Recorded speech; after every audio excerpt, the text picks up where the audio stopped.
coffee cup sitting on my bathroom counter had lipstick on it. Deep crimson, the kind Sarah never wore.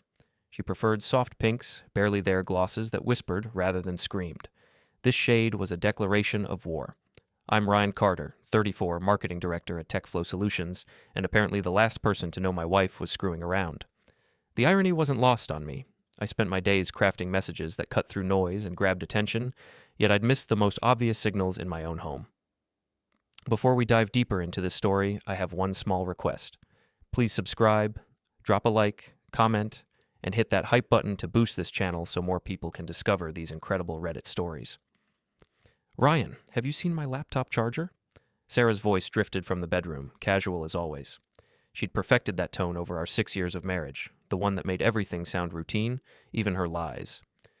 Try the kitchen counter, I called back, still staring at the cup. My reflection in the bathroom mirror looked like a man who'd been sucker punched but hadn't felt the impact yet. Brown hair that needed cutting, green eyes that used to spark with humor, now just tired. When had I become so forgettable? Sarah appeared in the doorway, sleek black hair pulled into her signature power ponytail.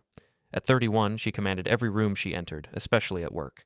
Senior project manager, rising star, the woman everyone wanted on their team, including, apparently, Trevor Reed. Thanks, babe. She kissed my cheek, the same perfunctory peck she'd given me every morning for months. I'll be late tonight. Big presentation tomorrow? With Trevor? The words slipped out before I could stop them. Her pause lasted exactly 2 seconds too long. The whole team. You know how these things go? I knew how these things went, all right. Trevor Reed, 37, consultant extraordinaire, the kind of guy who wore expensive suits and talked about synergy with a straight face. He joined TechFlow 6 months ago, bringing his perfect teeth and gym-sculpted confidence into our world like a virus. Sure, I said. Break a leg. After she left, I picked up the cup with a tissue and examined it like evidence. Because that's what it was, wasn't it? Evidence of the trial I didn't know I was already losing. My phone buzzed. Mike from HR. Coffee? You look like you need it. Mike Patterson had been my closest friend since college. He'd introduced me to Sarah at a company mixer 3 years ago, back when she was just another pretty face in accounting. Now he worked 2 floors down, keeping the peace between warring departments and occasionally serving as my sanity check. Rough morning? He asked when I slumped into the booth at our usual cafe. Found something interesting in my bathroom? I showed him the photo I'd taken of the cup. Mike whistled low. That's not Sarah's shade. No kidding. I stirred my coffee absently. You hear anything around the office? About Sarah? Mike's expression shifted. Ryan, maybe we should... Just tell me. He sighed. Alicia mentioned seeing her and Trevor at the Marriott downtown last Thursday. Said they looked pretty cozy. Alicia worked in Sarah's department, one of those perpetually helpful people who somehow knew everyone's business, the kind of woman who'd offer to help plan your birthday party while secretly documenting your affair. Thursday, I thought back. She told me she was at her sister's. Look, man, maybe there's an explanation. There's always an explanation, Mike. The question is whether it's true. That afternoon, I found myself doing something I'd never imagined. Going through Sarah's things like a detective. Her purse yielded a hotel keycard from 2 weeks ago. Her laptop browser history showed searches for restaurants I'd never been to. Her phone, which she'd started guarding like state secrets, buzzed constantly with messages she'd quickly delete. The company party was that Friday. TechFlow threw quarterly celebrations that were supposed to boost morale, but mostly just highlighted office politics and questionable fashion choices. Sarah spent an hour getting ready, trying on 3 different dresses before settling on a black number that hugged her curves like a love letter. You look amazing, I said, meaning it despite everything. Thanks. She barely glanced at me. Ready? The party was in full swing when we arrived. The usual suspects clustered around the bar. Developers arguing about coding languages, salespeople comparing commission checks, executives pretending to mingle with the masses. And there was Trevor, holding court near the windows, his laugh carrying across the room like a challenge. Sarah's transformation was immediate. The moment she spotted him, her posture straightened, her smile brightened, her whole being seemed to vibrate with energy. She made a beeline for his group, leaving me standing by the coat check like forgotten luggage. Abandoned already? Karen Lee appeared beside me, 2 glasses of wine in hand. Here, you look like you need this. Karen was Sarah's boss, a 44-year-old powerhouse who'd climbed the corporate ladder by being smarter and tougher than everyone around her. Rumors about her personal life swirled constantly. Some said she was gay, others claimed she was just too focused on work for relationships. Tonight she looked stunning in an emerald green dress that matched her sharp eyes. Thanks. I accepted the wine gratefully, just observing the wildlife. She laughed, a genuine sound that cut through the party noise. That's diplomatic. I'd call it watching the mating rituals of the professionally ambitious. We both looked toward Sarah and Trevor, who were standing close enough to share breath, her hand resting on his arm as she laughed at something he'd said. Want to dance? Karen asked suddenly. I nearly choked on my wine. I'm sorry? Dance. You know, that thing people do at parties when the music's playing and they want to have fun? Her smile was mischievous. Unless you're content to stand here watching your wife flirt with the consultant all night.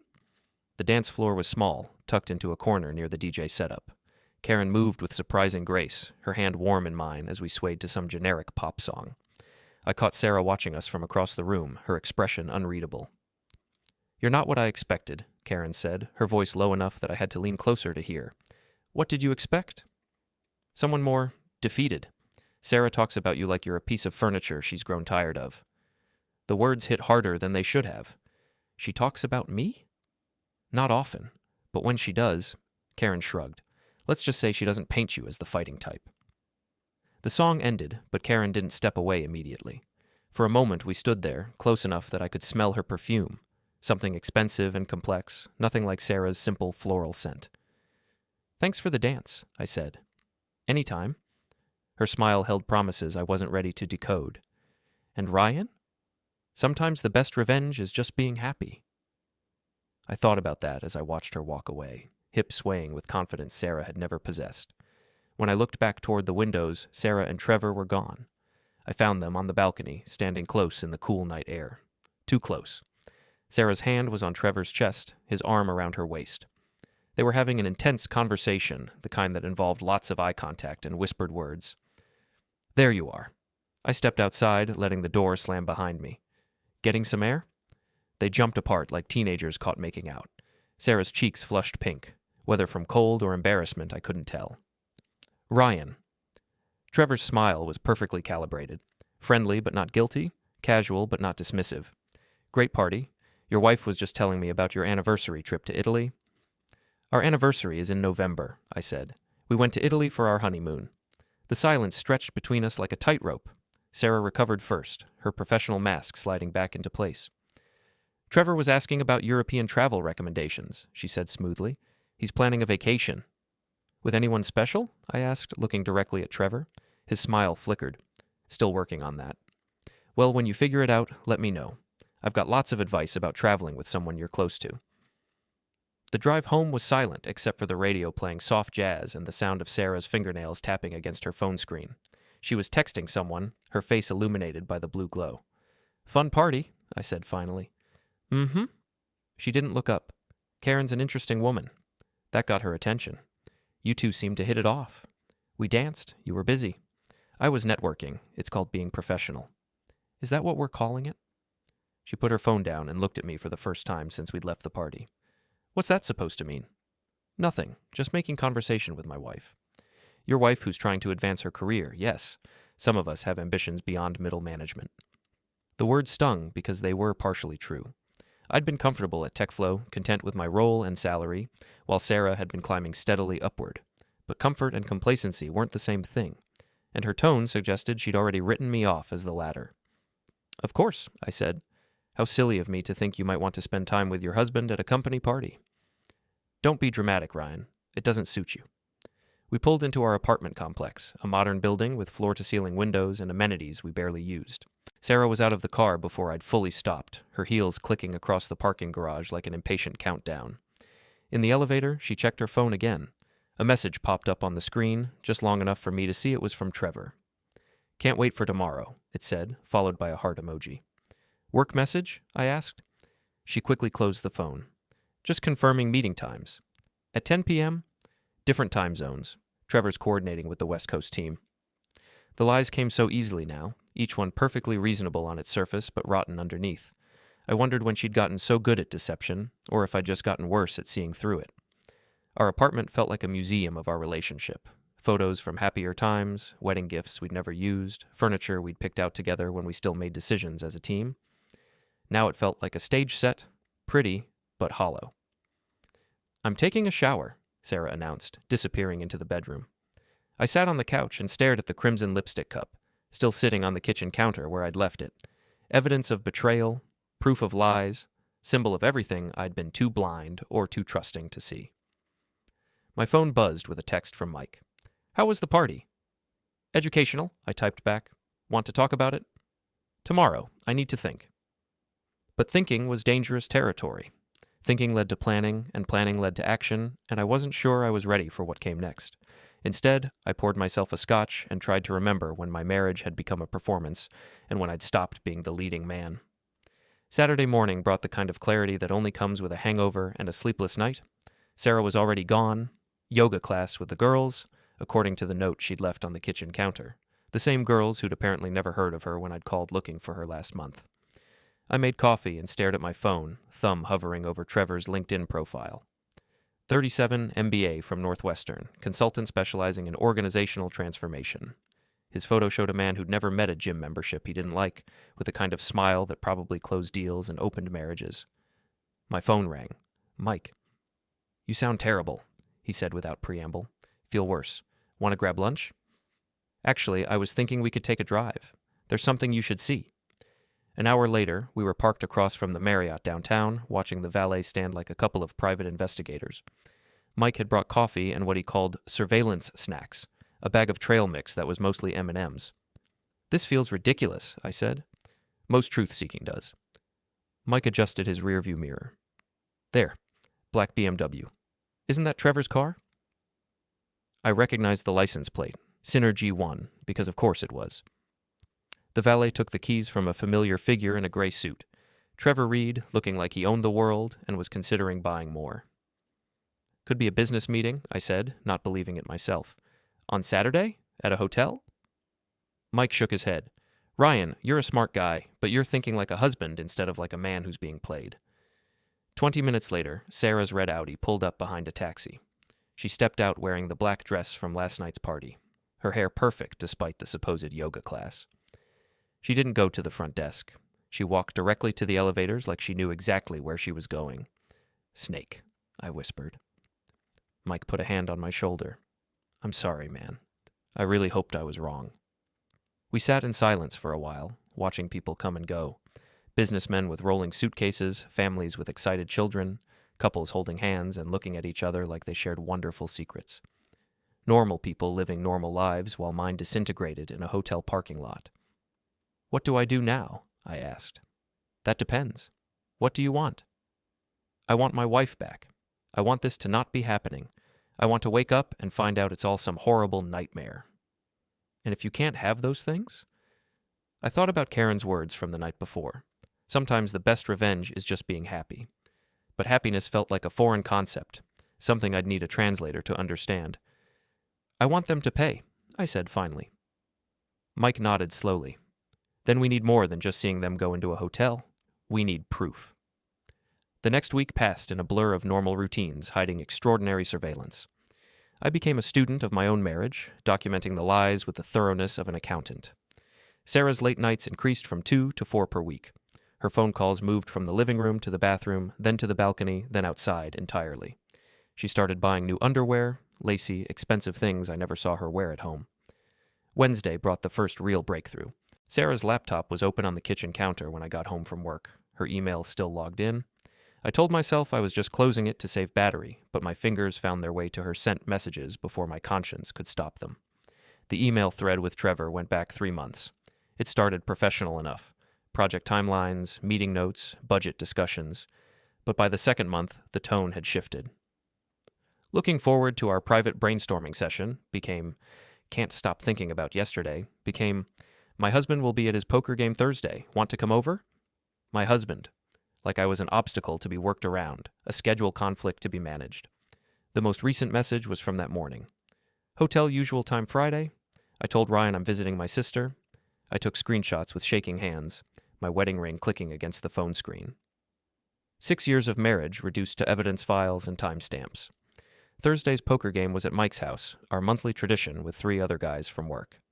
I'd been looking forward to it as a distraction, but my head wasn't in the cards. I folded early on every hand, my mind replaying email exchanges and hotel surveillance footage. "You're playing like you want to lose," said Jim from accounting. "Maybe I do." Mike shot me a warning look. We hadn't told the others about Sarah and Trevor, but my mood was making it obvious something was wrong. "Everything okay at home?" asked Dave from sales. Sarah seemed a little distant at the party last week. "Sarah's fine," I said quickly. "Just busy with work." "That consultant she's been working with seems like a real go-getter," Jim added. "Trevor something. Heard he's been putting in a lot of extra hours with her team." The room went quiet. Mike cleared his throat and dealt another hand, but the damage was done. If the office gossips knew, it was only a matter of time before everyone knew I was becoming that guy. The cuckolded husband, the last to know, the object of pitying looks and whispered conversations. I excused myself early and drove home through streets that felt different now, like I was seeing my own life from the outside. Our apartment building looked the same, but I knew Sarah wasn't inside.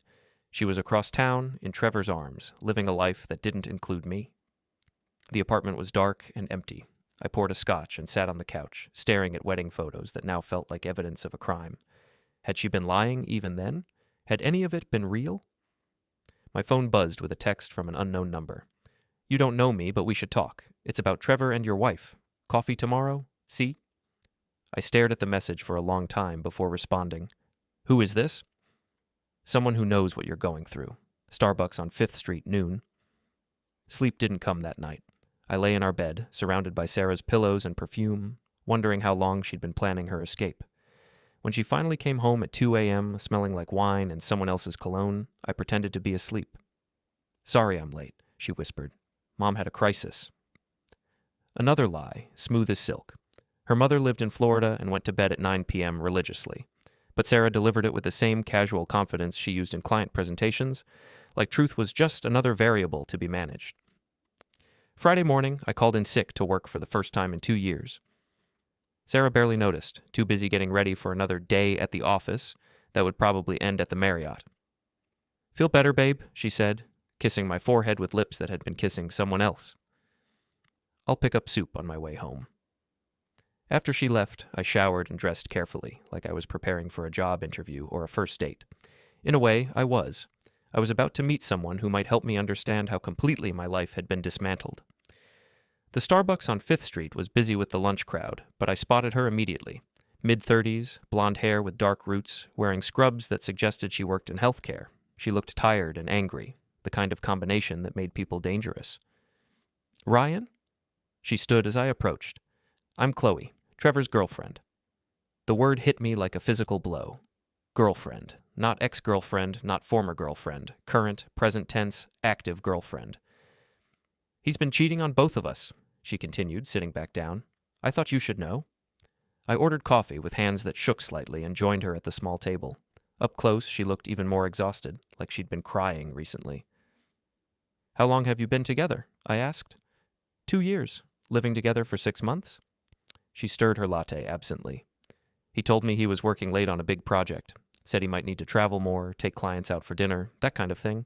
I believed him because I wanted to." "When did you find out?" "Last week. I saw a charge on our joint credit card for that hotel downtown. When I asked him about it, he said it was a client meeting. So I called the hotel and asked to speak to the guest in the room. They connected me to your wife." The coffee turned bitter in my mouth. "What did you say to her?" "Nothing. I hung up, but I started paying attention after that. Following him sometimes, checking his phone when he was in the shower. They've been seeing each other for months, Ryan. This isn't some casual fling." She pulled out her phone and showed me photos.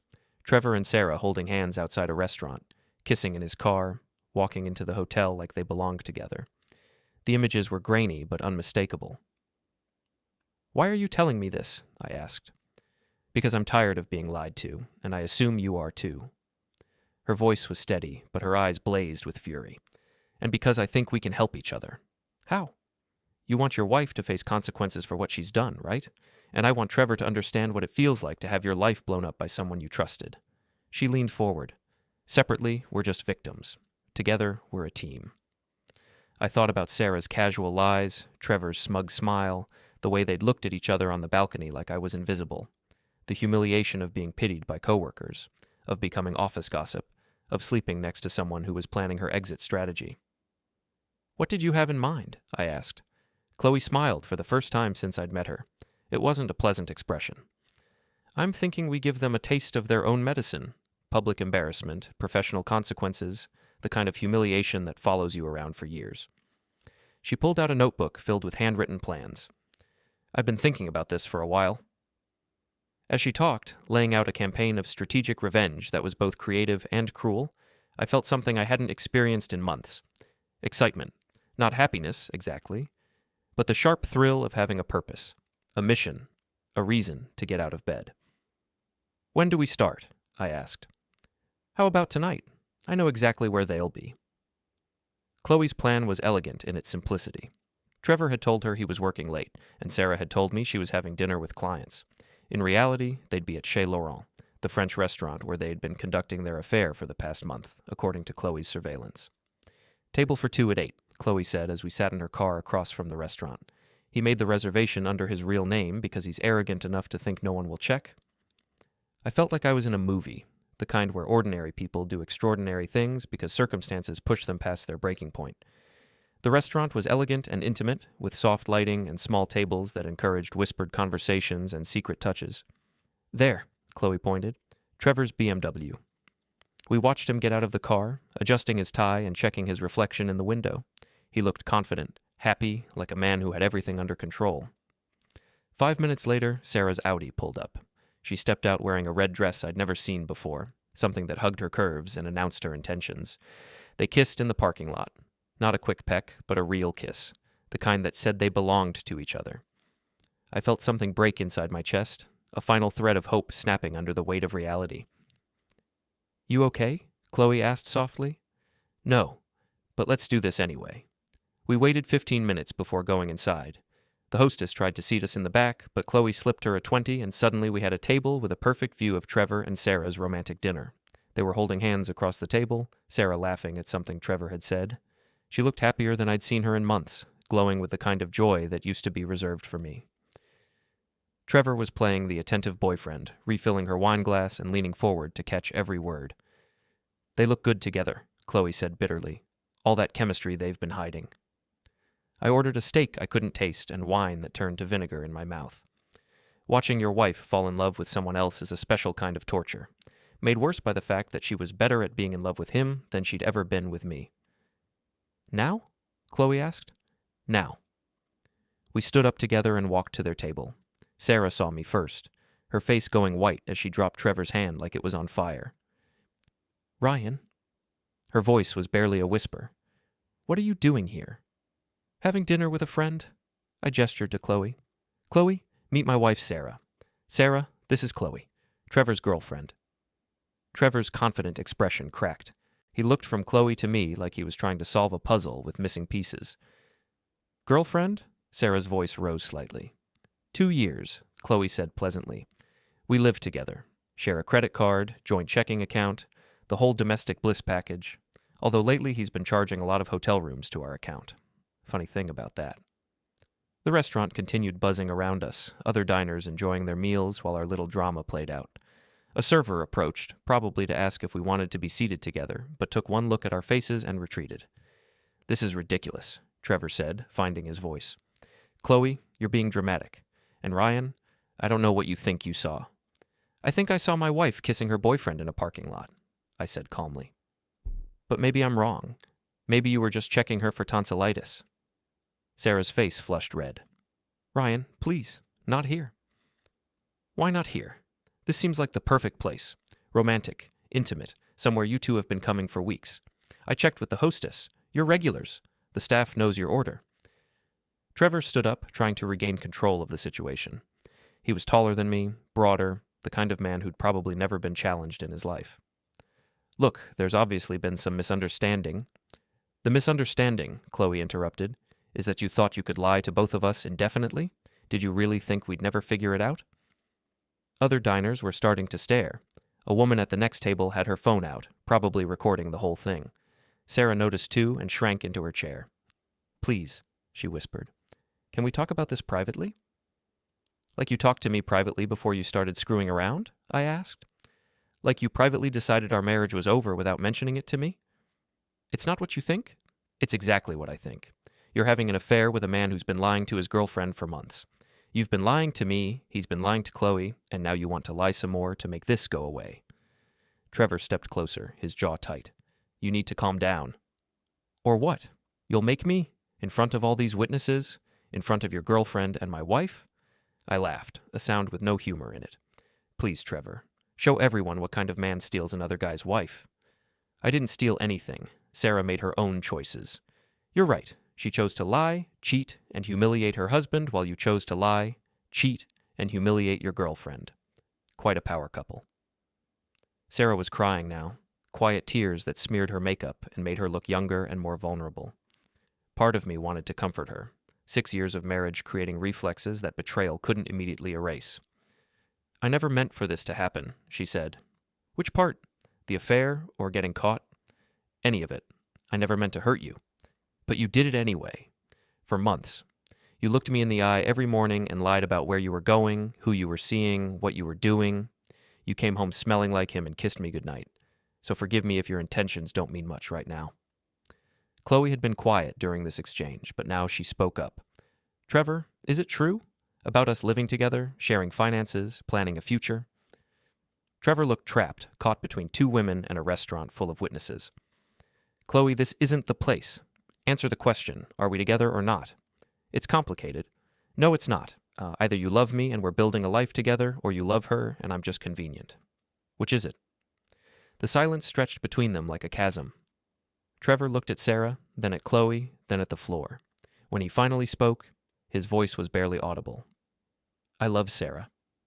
Chloe nodded slowly, like she'd expected the answer but hoped for something different. Then I guess we're done. She turned and walked away, leaving Trevor standing there looking like a man who'd just realized he'd won a prize he wasn't sure he wanted. Sarah was still crying, mascara running down her cheeks in dark streams. Congratulations, I said to both of them. You destroyed 2 relationships to build one. I hope it was worth it. I followed Chloe out of the restaurant, leaving Trevor and Sarah to deal with the wreckage. The parking lot felt cool after the restaurant's warmth, and I could hear traffic from the street mixing with the sound of my own heartbeat. That went better than I expected, Chloe said. She was leaning against her car, looking drained but satisfied. Did it? Because I feel like I just blew up my marriage in front of 50 strangers. Your marriage was already blown up. You just made it official. She was right, but it didn't make the reality any easier. Inside the restaurant, Sarah and Trevor were probably comforting each other, united by the crisis they'd created. Tomorrow there would be lawyers and paperwork and the messy business of dividing a life we'd built together. What happens now? I asked. Now we make sure they understand there are consequences for treating people like garbage. Chloe's smile was sharp as broken glass. Phase 1 was exposure. Phase 2 is going to be much more interesting. My phone buzzed with a text from Sarah. Please come home. We need to talk. I showed it to Chloe, who laughed. Still trying to control the narrative, she said. Some people never learn. I thought about going home, sitting in our living room while Sarah explained how this wasn't really her fault, how things just happened, how she never meant to hurt me. I thought about Trevor's confident smile and the way Sarah had glowed in his presence. What's phase 2? I asked. Chloe's grin was predatory. Remember how I mentioned Trevor and I share a credit card? I was beginning to understand why they said revenge was a dish best served cold. It gave you time to plan, to prepare, to make sure your enemies felt every bit of the pain they'd inflicted on you. I'm listening, I said. As Chloe outlined her plan, I felt the last vestiges of my old life falling away. Ryan, the trusting husband, was gone. In his place stood someone harder, angrier, and infinitely more dangerous. Sarah wanted to talk. Fine. But first, Trevor was going to learn what happened when you messed with the wrong people. The next morning brought 3 things: a hangover, 17 missed calls from Sarah, and a text from Chloe that simply said, "It's done." I met her at a diner across town, the kind of place that served coffee strong enough to raise anyone and didn't ask questions about why 2 people might be plotting someone's downfall over eggs and hash browns. Trevor's having an interesting morning, she said, sliding a tablet across the table. The screen showed Trevor's Instagram account, but something was different. Every photo of him, at the gym, at business conferences, posing with his BMW, now had comments. Hundreds of them. Wow, is that the same car you drove to cheat on your girlfriend? Looking good. Does your girlfriend know about your side piece? Relationship goals. Oh wait, you destroyed 2 relationships. Never mind. How? I asked. I posted about our breakup on my Facebook page. Tagged him, mentioned his full name and workplace, included a few photos of him and Sarah together. The internet did the rest. She scrolled through more comments. It's been shared about 300 times so far. My phone rang. Mike. Dude, you need to see Trevor's LinkedIn page. And someone posted screenshots of his hotel receipts in the comments section of his latest professional update, with timestamps showing when he was supposed to be in client meetings. I looked at Chloe, who was trying not to smile. That wouldn't happen to be your work too? Trevor should have thought about digital security before he decided to cheat with a nurse who has access to computers all day. She shrugged. Besides, those receipts were charged to our joint card. Technically, I paid for his affair. I figure that gives me some rights. The diner door chimed, and I looked up to see Karen Lee walking in. She spotted me immediately and approached our table with the kind of purposeful stride that made subordinates scatter. Ryan, I heard about last night. She glanced at Chloe. Mind if I join you? Chloe looked curious, but slid over to make room. Karen ordered black coffee and studied us both with the intensity of a general planning a campaign. Sarah called in sick today, she said without preamble. Trevor's been trying to reach me all morning, something about malicious online harassment and professional sabotage. He wants me to intervene on his behalf. And will you? I asked. Karen's smile was sharp. Trevor is a consultant. His contract is up for review next month. Companies tend to avoid consultants who generate negative publicity and workplace drama. She pulled out her phone and showed us Trevor's LinkedIn page.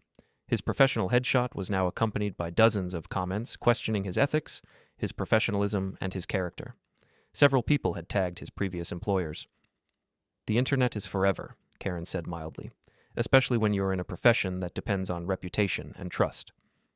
What about Sarah? I asked. Sarah is talented but replaceable. She's also created a hostile work environment by conducting an affair with a contractor. HR will need to investigate. Of course, these things can take months to resolve. The implications hung in the air between us. Sarah's career ambitions, the promotions she'd been chasing, the professional reputation she'd built, all of it was now at risk. I should probably mention, Karen continued, that I've been documenting some irregularities in Trevor's expense reports. Hotel charges that don't correspond to approved business travel, restaurant bills for two when he claimed to be working alone. The accounting department will want to review his entire contract. Chloe leaned forward. What kind of irregularities? The kind that suggest he's been using company resources to conduct personal business, which would be grounds for immediate termination and possible legal action to recover misappropriated funds. I stared at Karen, trying to understand her angle. Why are you helping us? I'm not helping you. I'm protecting my company from employees who demonstrate poor judgment and ethical lapses. Her expression softened slightly. But if that happens to align with your interests, well, sometimes justice and business coincide. My phone buzzed with another text from Sarah. Please call me. I know you're angry, but we can work this out. I showed it to Karen, who snorted. She still thinks this is about your feelings being hurt. She doesn't understand that actions have consequences beyond hurt feelings. What do you mean? I mean, she's about to discover that cheating on your husband with a coworker isn't just a personal matter. It's a professional liability that can destroy careers. As if summoned by our conversation, Sarah herself walked into the diner. She looked terrible. No makeup, hair pulled back in a messy ponytail, wearing jeans and a wrinkled t-shirt. Her eyes were red from crying, and she moved like someone who hadn't slept. She spotted our table and approached with the tentative steps of someone walking into a minefield. Ryan, her voice was hoarse. I've been trying to reach you. I know, I've been busy. She looked at Karen and Chloe, clearly wanting to talk privately but unwilling to make demands. Can we please talk? Just the two of us? Anything you want to say to me, you can say in front of them. They already know everything anyway. Sarah's face crumpled. Please don't do this. Not here. Not like this. Do what? Sit in a public place with people who aren't lying to me. I know it's a new concept for you, but I'm finding honesty refreshing. I never lied to you. The silence that followed was deafening.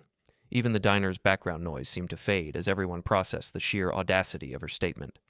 You never lied to me? I repeated slowly. I mean, not directly.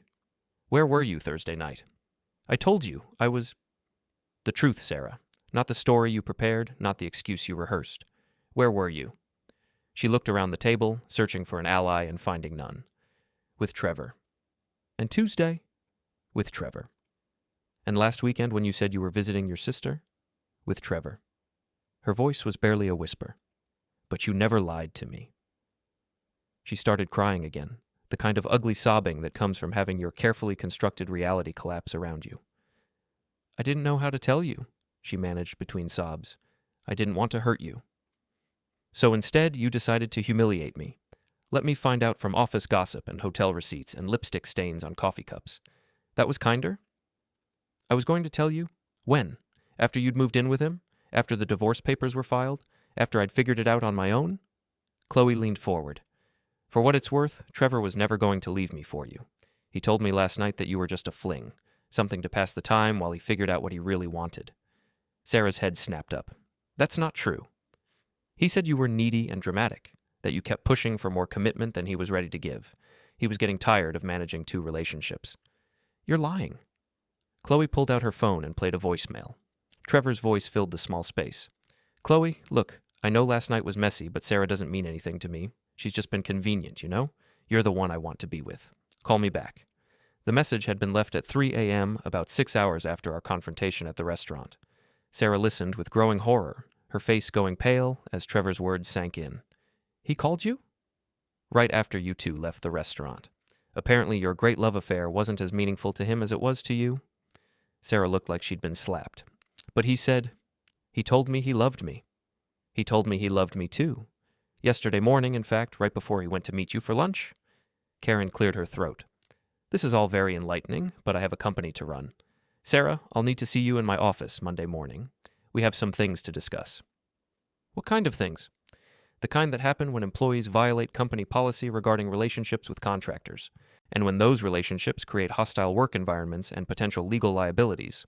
Sarah looked stricken.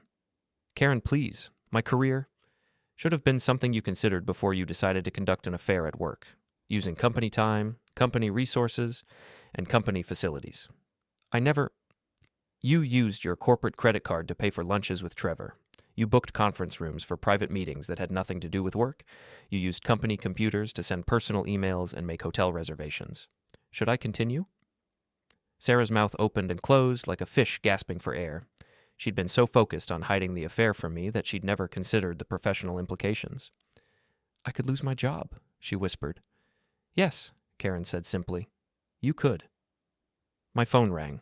The caller ID showed my lawyer's office. "Excuse me," I said, stepping outside to take the call. "Ryan, it's David. I've reviewed the evidence you sent over. The photos, emails, financial records. It's pretty comprehensive. We can definitely use this in the divorce proceedings." David Chen was the best divorce attorney in the city, a shark who specialized in protecting men's assets when marriages went bad. Mike had recommended him after his own divorce 2 years earlier. What kind of settlement are we looking at? Given the evidence of adultery and the fact that she used marital assets to conduct the affair, we're in a strong position. The hotel charges on your joint credit card alone are going to be problematic for her. Good. There's something else. I did some research on this Trevor Reed character. He's got a history of workplace relationships that ended badly. 2 harassment complaints at his previous job, both settled out of court. If your wife's company does their due diligence, they're going to find some interesting patterns. When I returned to the table, Sarah was gone.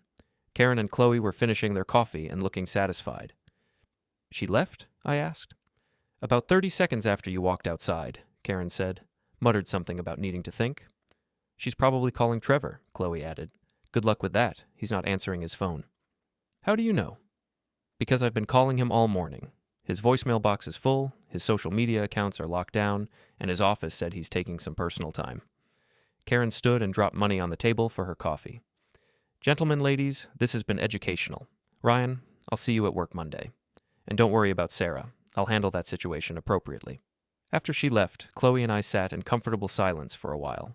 The diner was filling up with the lunch crowd, normal people living normal lives while ours underwent radical reconstruction. "How do you feel?" she asked finally. "Different, like I've been sleepwalking for months and finally woke up." "Any regrets?" I thought about it seriously. A week ago, I'd been a married man with a stable life and a future mapped out in suburban comfort. Now I was single, angry, and actively working to destroy the people who'd betrayed me. "No," I said finally. "No regrets at all." Chloe smiled. "Good, because we're just getting started." As we left the diner, I caught a glimpse of myself in the window. The man looking back was harder than the one who'd found a lipstick-stained coffee cup a week ago. His eyes held something that hadn't been there before, a kind of cold satisfaction that came from watching justice unfold. Sarah wanted to work things out. Trevor thought he could use people without consequences. They were both about to learn that some mistakes can't be fixed, forgiven, or forgotten. They'd started this war, but I was going to finish it. Monday morning brought the kind of chaos that makes office managers consider early retirement. I arrived at TechFlow to find Trevor's BMW in the parking lot, but something was wrong with it. Very wrong. "Holy shit," Mike said, appearing beside me with 2 cups of coffee. Someone really did a number on his car. The BMW was covered in what looked like glitter and feathers, with cheater written across the windshield in red lipstick.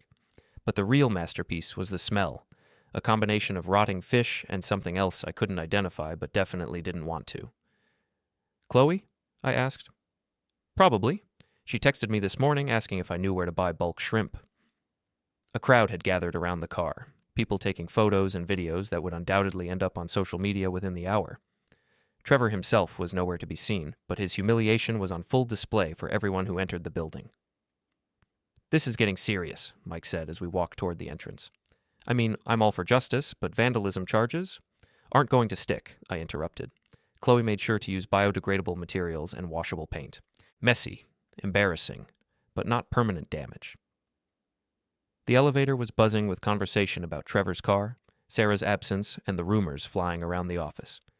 By the time we reached our floor, I'd heard at least 6 different versions of what had happened at the restaurant Friday night. Karen was waiting by my desk, looking professional and slightly amused. "Conference room," she said. "We need to talk." The conference room overlooked the parking lot, giving us a perfect view of Trevor's decorated BMW and the growing crowd of spectators. Karen closed the door and activated the white noise generator, serious conversation mode. "Trevor submitted his resignation this morning," she said without preamble. "Effective immediately." "Really?" His exact words were hostile work environment and personal attacks. He's threatening legal action against the company for failing to protect him from harassment. I felt a moment of concern. "Is that a problem?" Karen's smile was predatory. It would be if we hadn't discovered some interesting discrepancies in his expense reports. About $15,000 worth of charges that can't be accounted for with legitimate business purposes. Hotel rooms and restaurant bills? Among other things, it seems Trevor has been very creative with his interpretation of billable expenses. She slid a folder across the table.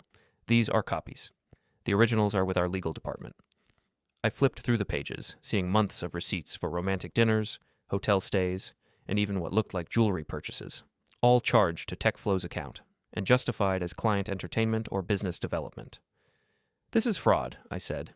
"Yes, it is. And Trevor's resignation doesn't make it go away. We'll be pursuing full restitution, plus damages. His career in consulting is effectively over."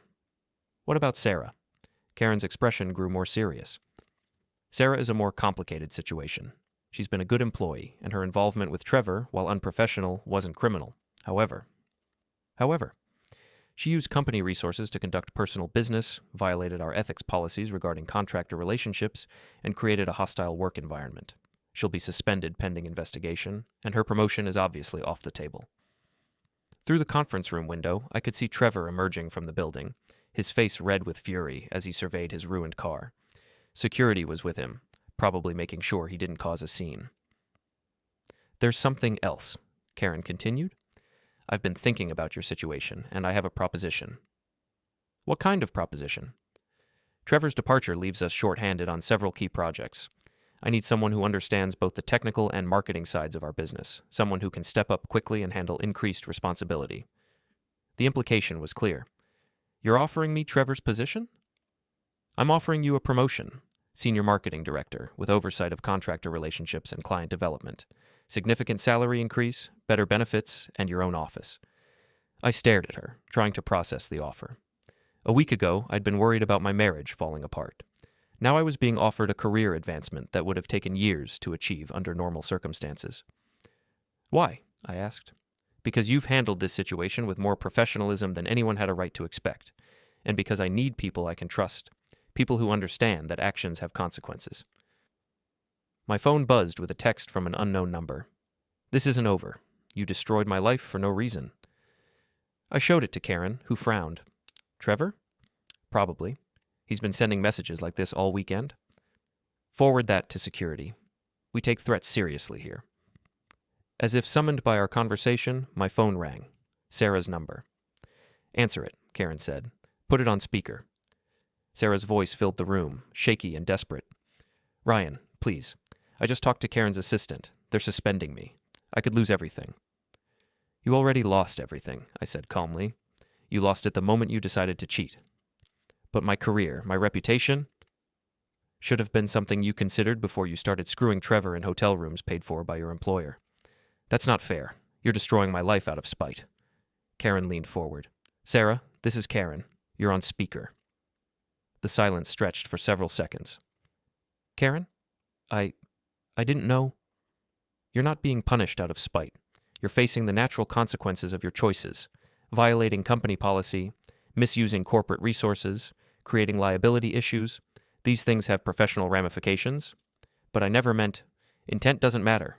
Results do. And the result is that you've created a situation that requires investigation and disciplinary action. Please, isn't there something we can work out? Some way to handle this quietly?" The time for quiet handling was before you conducted an affair with a contractor in full view of the entire office. Now it's a matter of company policy and legal liability. Sarah started crying, the same desperate sobs I'd heard in the diner. "Ryan, please, tell her this is enough. Tell her you forgive me." "I don't forgive you," I said simply. "And this isn't about forgiveness. It's about consequences. But we were married. That has to count for something. It counted for 6 years, right up until you decided it didn't." The call ended abruptly. Karen looked satisfied. "That went well," she said. "Now about that promotion." The rest of the day passed in a blur of meetings, paperwork, and congratulations from colleagues who'd heard about my advancement.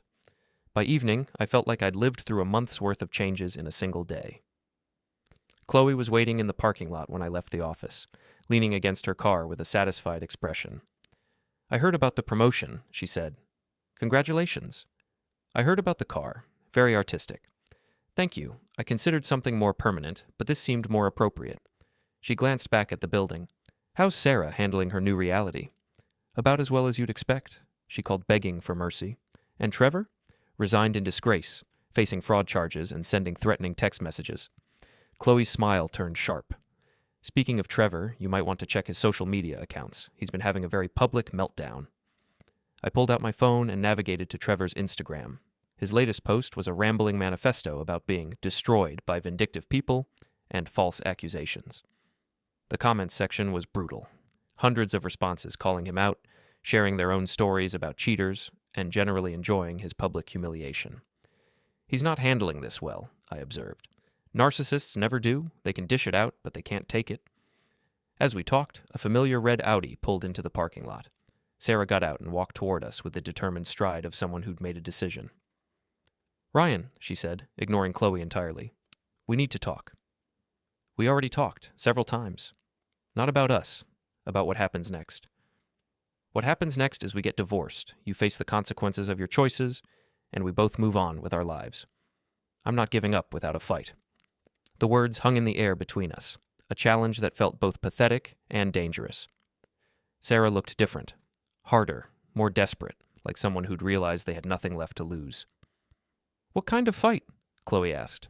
Sarah finally acknowledged her presence. "The kind that exposes everyone's secrets. You think you're so righteous, but you're just as vindictive as anyone else. Both of you." "The difference," I said, "is that we're not the ones who cheated, lied, and betrayed people who trusted us.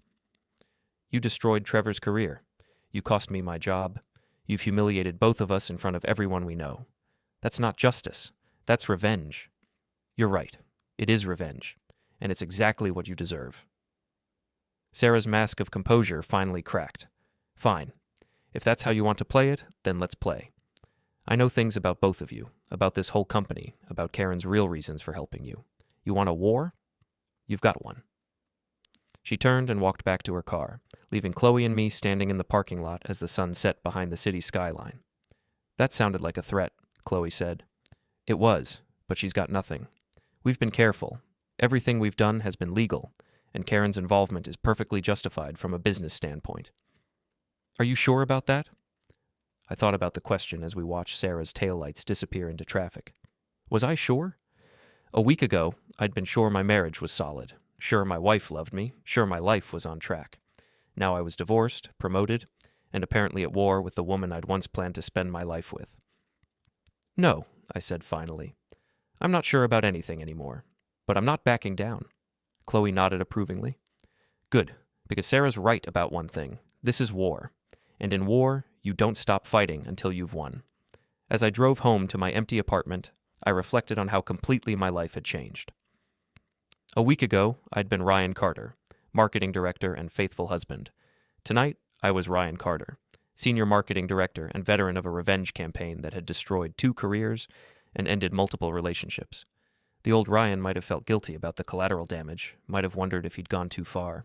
But the old Ryan had been naive, trusting, willing to believe the best about people who were actively betraying him. The new Ryan understood that some people only learned through consequences, and some betrayals deserved nothing less than total destruction. My phone buzzed with one final message of the day, this time from Karen. "Dinner tomorrow? We should discuss your new responsibilities, and Sarah's next move." I typed back, "Looking forward to it." Outside my apartment window, the city sparkled with lights and possibilities. Somewhere out there, Sarah was planning her counterattack, and Trevor was nursing his wounded pride. They thought they could destroy me, humiliate me, reduce me to a footnote in their love story. Instead, they'd created something much more dangerous, a man with nothing left to lose and everything to gain.